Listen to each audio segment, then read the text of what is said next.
Gold mining's more than just digging dirt and running sluices. It's a game of secrets, betrayals, and high-stakes risks that can build or bury empires.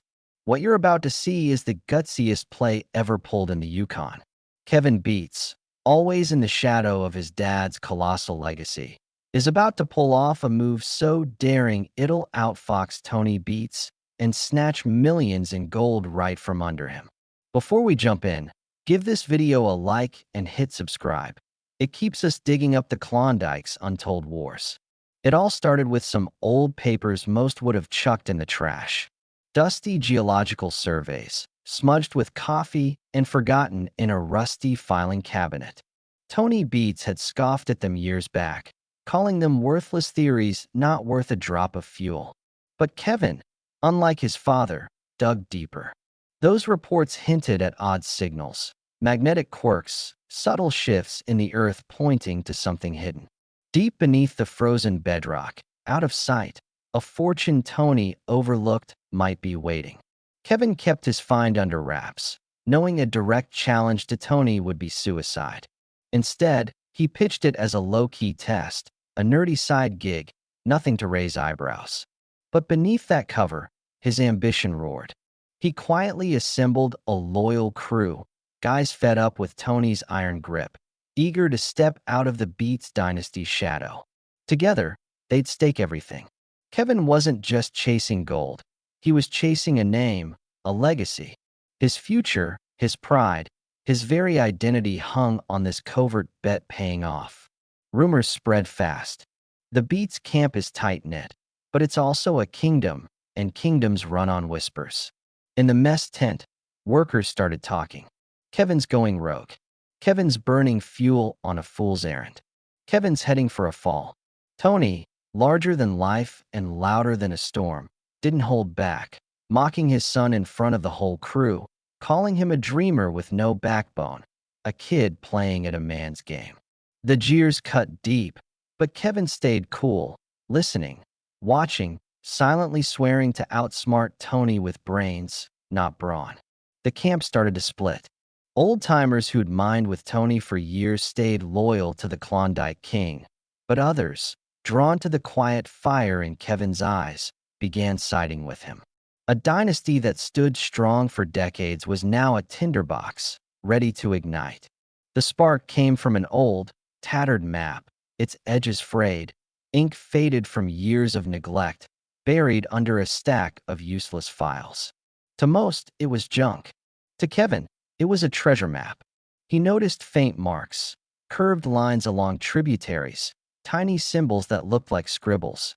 To him, they were a guide. He cross-checked it with modern laser scans, digital maps peeling back the land's secrets. The truth hit like a lightning bolt. Hidden bedrock pockets, untouched for decades, missed by heavy equipment.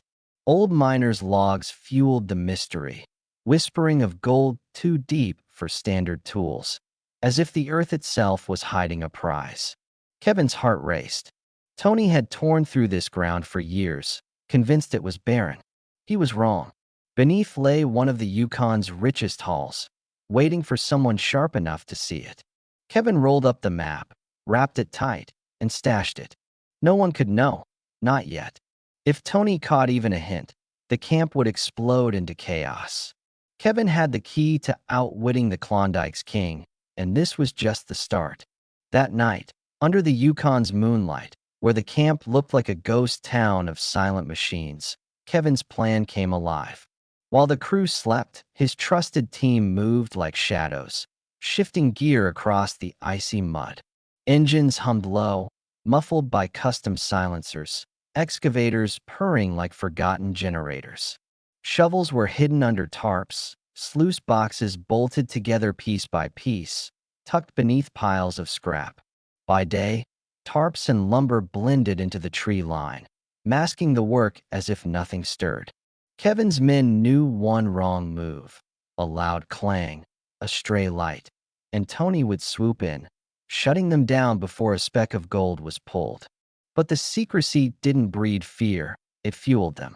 Every scoop of dirt was a middle finger to Tony's reign, a quiet revolt against the Klondike's king. Fuel was the biggest hurdle.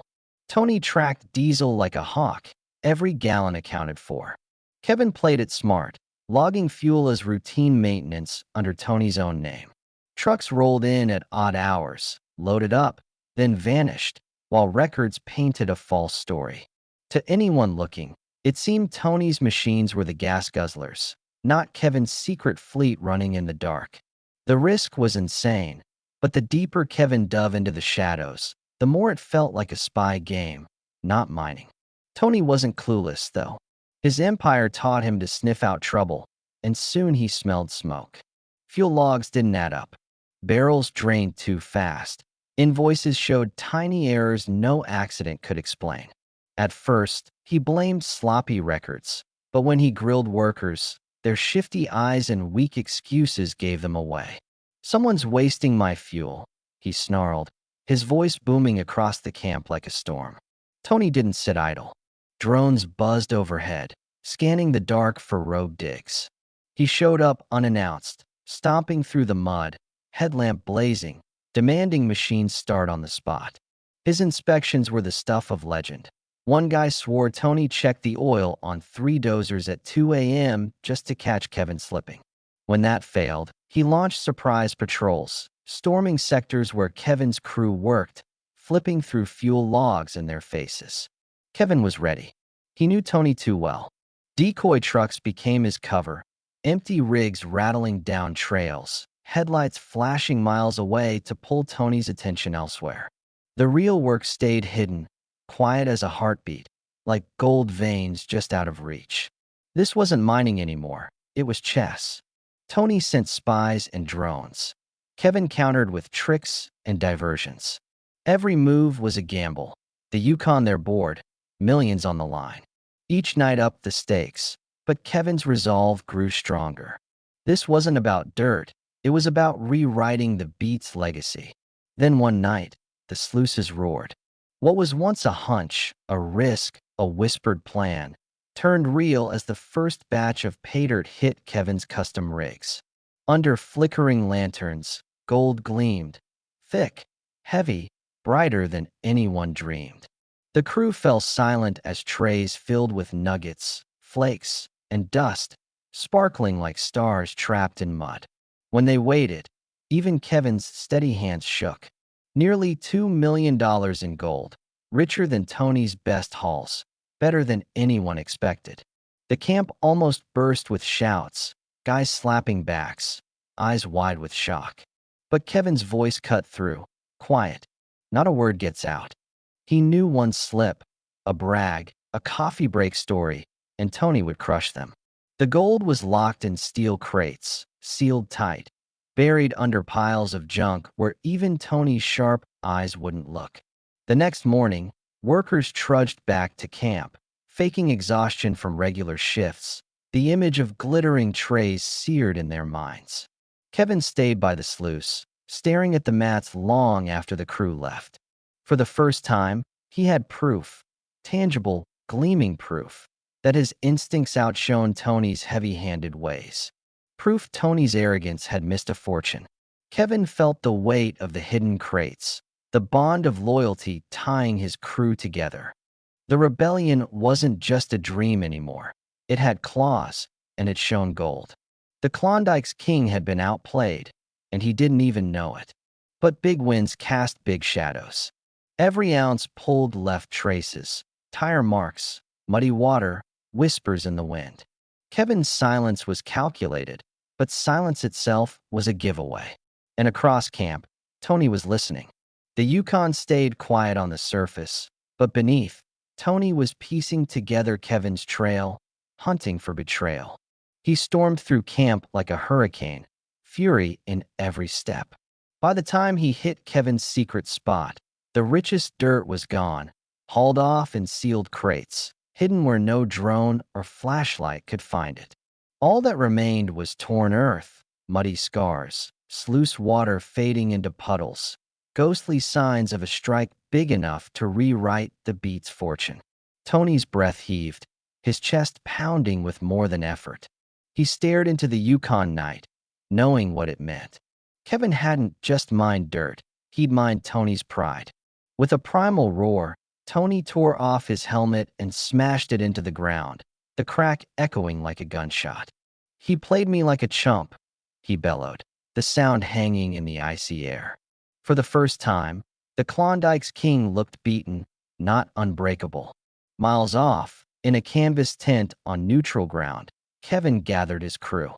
One by one, they cracked open steel crates, the contents catching the lantern's glow like stolen suns. Gold, bars, nuggets, dust, slabs, spilled out. A fortune so massive it felt unreal. Eyes widened, breath stopped, hands shook.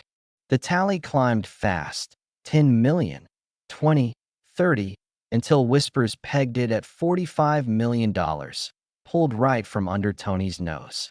Kevin paced, holding a fist-sized nugget, his voice low but steady. "This isn't about gold," he said. "It's about leading without fear." Those words hit heavier than the treasure. It wasn't just wealth he'd uncovered. It was a future free from Tony's chokehold. His crew roared, cheers shaking the tent, their loyalty now tied to the new king who'd stepped up. By morning, the news spread like a brush fire across the Yukon. Gossip travels faster than trucks in mining country. Kevin Beets outsmarted Tony. They whispered in bars and bunkhouses, pulling $45 million in gold from under his nose. Rival miners grinned at the twist, the king undone by his own son. In every corner of the Klondike, people murmured, was the throne empty, or had it been claimed? Tony seethed in silence, his rage locked behind gritted teeth and red eyes, plotting revenge. But deep down, he saw the crack in his reign, one that couldn't be fixed. His rule wasn't done, but it was shaken, haunted by the son he'd underestimated. Kevin stood at the camp's edge, gazing at the horizon as dawn split the Yukon sky into fire and gold. Crates stacked beside him glowed faintly, their weight both a victory and a burden. He wasn't just Tony's son anymore. He was his fiercest rival, the heir who didn't wait for a crown but took it with grit and cunning. The dynasty hadn't crumbled, it had shifted. And as whispers carried through the valley, Kevin's silence said it all. The Yukon had a new dawn, a new leader, and the old king, for the first time, stood in his shadow. Kevin Beets pulled off the unthinkable, $45 million in gold, snatched from Tony's grip, rewriting the Klondike's rules forever. Want more tales of secret hauls, family clashes, and high-stakes gold wars? Smash that like button, hit subscribe, and turn on notifications so you never miss the next strike. The Yukon's got more stories, and this is just the start.